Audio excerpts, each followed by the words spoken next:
السلام علیکم and welcome to Washington dialogue. آج کی گفتگو کا موضوع بہت اہم اور دلچسپ بھی ہے، اور وہ یوں کہ اس وقت جو اطلاع سامنے آ رہی ہیں،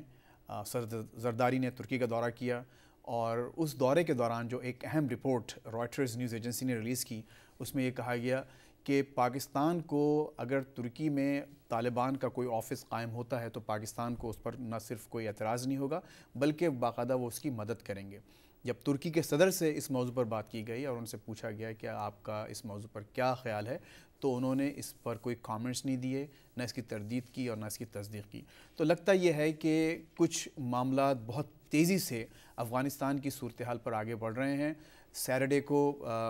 وزیر اعظم گیلانی افغانستان جائیں گے، آج جمعہ ہے یہاں پر واشنگٹن میں، اس کا مطلب یہ ہے کہ آلموسٹ تقریباً کچھ گھنٹے بعد ان کا دورہ شروع ہوگا افغانستان کا، اور وہاں پر بھی لگتا ہے کہ اسی موضوع پر، کیونکہ اب جو جولائی کی جو ڈیڈ لائن ہے وہ بہت قریب آتی جا رہی ہے 2011 کی امریکن پل آؤٹ کی افغانستان سے، تو اس میں پورے جو لوز اینڈز ہیں اس کو کس طرح سے ٹائی کیا جائے، کس طرح سے باندھا جائے، اور کس طرح سے ایک باقاعدہ مستحکم حکمت عملی کے تحت یہ اہم واقعہ عمل میں لایا جائے، اور تاکہ جو ریجن میں جو صورتحال ہے وہ بھی بہت زیادہ ڈسٹرب نہ ہو۔ اس وقت ہمارے ساتھ رضی صاحب اردو ریڈیو کے مینیجنگ ایڈیٹر موجود ہیں، ان سے پوچھتے ہیں کہ وہ اس پورے معاملے کو کس طرح سے دیکھتے ہیں۔ رضی صاحب۔ شکریہ فیض۔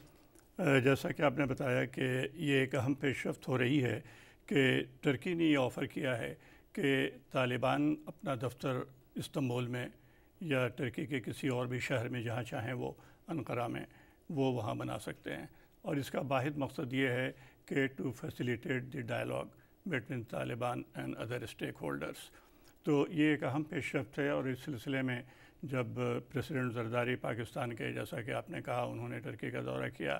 تو یہ بات بھی یقیناً زیر غور آئی، اور ترکی کے پریزیڈنٹ نے بہت واضح طور پہ کہا کہ جو بھی انیشیٹو ہوگا افغانستان میں امن کے قیام کے سلسلے میں یا وہاں استحکام لانے کے سلسلے میں، ترکی جو ہے اس کو فیسیلیٹیٹ کرے گا۔ اور انہوں نے کہا کہ اگر مکالمے کی کوئی صورت پیدا ہوتی ہے، کوئی مذاکرات کی صورت پیدا ہوتی ہے، تو وہ اس کی بھی حمایت کرے گا۔ اور ابھی ترکی کے وزیر خارجہ نے اس بات کی تصدیق کی ہے کہ تیاریاں کی جا رہی ہیں، اور جو ہے وہاں ایک دفتر کے قیام کا عین امکان ہے، اور اس سلسلے میں ایک افغان آفیشل نے بھی اس بات کی تصدیق کی ہے کہ جو ہے اس سلسلے میں اقدامات کیے جا رہے ہیں۔ اور اس ساری بات کا مقصد یہ ہے کہ جو ایک بات چل رہی تھی کہ مکالمہ کیا جائے، اب طالبان سے جو امن چاہتے ہیں یا ہتھیار پھینک دیں اور وہاں افغانستان میں استحکام لانے کے خواہش مند ہیں اور مین اسٹریم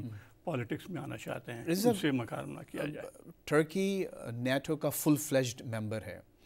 اور ایک بہت اہم ایک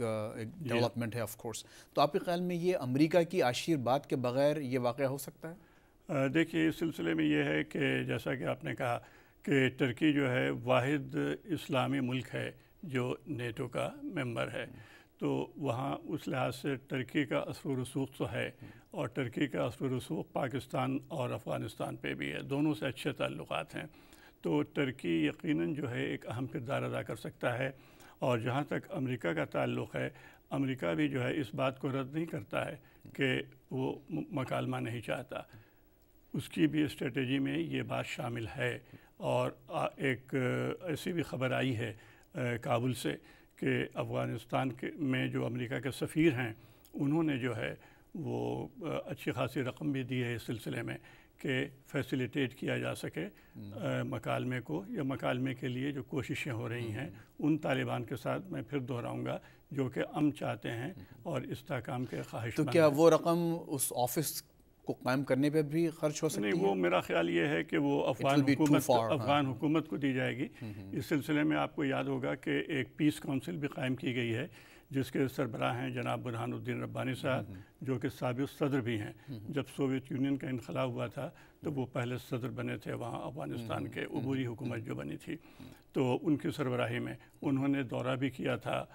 پاکستان کا، اور وہاں جو ہے بہت اہم مذاکرات کیے تھے، تو یہ اس سلسلے کی ایک کڑی ہو سکتی ہے۔ I don't want to read too much into it، لیکن اگر آپ تھوڑی سی ذرا کڑیاں ملائیں تو شجاع پاشا صاحب واشنگٹن آئے بہت ہی مختصر دورے کے پر، اچھا، جب وہ واپس ہوئے کوئی 4-5 گھنٹے کی ملاقات کے بعد CIA چیف کے ساتھ ملاقات کے بعد، تو وہ فرانس میں جو خبر آئی ہے کہ انہوں نے باقاعدہ ایک وہاں چھوٹا سا ایک اسٹے کیا جو کہ سیکرٹ رکھا گیا تھا، کوورٹ رکھا گیا تھا، بتایا نہیں گیا، اور اس کے بعد پھر وہ ٹرکی رکے اور وہاں پر موجود صدر زرعی سے انہوں نے ملاقات کی، اور پھر اس کے بعد وہ پاکستان پہنچے، اور اسی اثنا میں پھر یہ خبر آئی. تو جو شجاع پاشا کا جو دورہ تھا وہ تو ڈرون اٹیکس اور دیگر جو پاکستان اور امریکہ کے جو باہمی معاملات تھے اس کے متعلق کہا گیا تھا، لیکن آپ کا خیال ہے کہ یہ کچھ معاملات طالبان اور افغانستان سے بھی متعلق تھے جو کہ اتنی جو بڑی سرگرمی دکھائی گئی ہے؟ دیکھیے، جب ڈرون اٹیکس کا ذکر آتا ہے تو وہ ڈائریکٹلی لنکڈ ہے افغانستان کی وار سچویشن سے، اس سے الگ نہیں کر سکتے آپ. تو جب ڈرون اٹیکس کا ذکر آتا ہے اس پہ بات ہوتی ہے تو یقیناً افغانستان کی صورتحال کا بھی ذکر ہوتا ہے، وہاں کے معاملات اور وہاں کے حالات، وہاں جنگ کی صورتحال اور وہاں جو مختلف اسٹیک ہولڈرز ہیں ان کی کیا سرگرمیاں ہیں، ان کے بارے میں بھی، ان کے کیا مفادات ہیں، ان کے بارے میں بھی بات چیت ہوتی ہے. تو یقیناً یہ تمام مسائل زیر غور آئے ہوں گے، میرا اپنا ذاتی خیال ہے. اور اس سلسلے میں یہ جو کوششیں کی جا رہی ہیں جو ہے مکالمے کی یا مذاکرات کی، ان کا بھی ذکر ہو سکتا ہے، عین امکان ہے. بہت بہت شکریہ.